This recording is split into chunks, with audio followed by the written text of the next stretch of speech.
这个音响呢，可是宝马的一个通病，咱们一块儿来听一下，来打方向，听见了吗？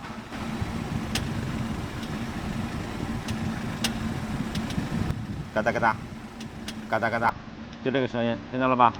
这个音响呢是宝马的一个通病，很多的这款3系呢都会出现。一会儿呢，咱把车给举起来，看看这个音响到底是哪儿响的。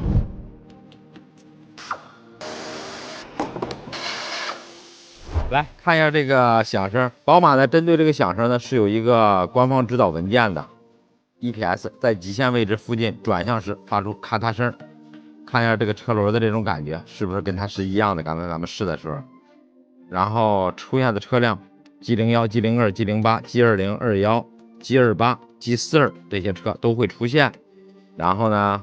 它会让你喷一些润滑剂，但是呢，不要喷在螺纹上边。宝马的这个润滑剂呢，它是有原厂配件号的，价格也比较贵，100多。所以呢，我们就用了这个高效白离子 WD-40的，这也是一个高品质的东西。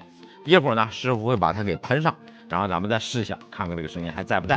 开始打方向，看这个位置，大家看这个位置，看见了吗？看见了吧？从这个缝隙里边去喷那个润滑剂就可以了。来，往里喷。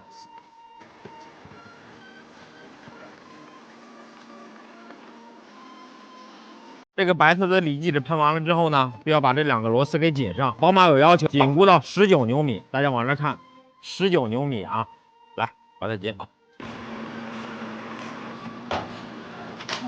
现在呢，这个润滑剂已经喷完了，我把车开到外边的水泥地面上，打一下方向，看看这声音还在不在。咱们再来听一下这个声音还在不在。打方向，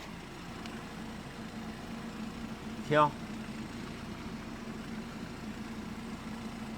一瓶小小的百里润滑脂，完美解决问题。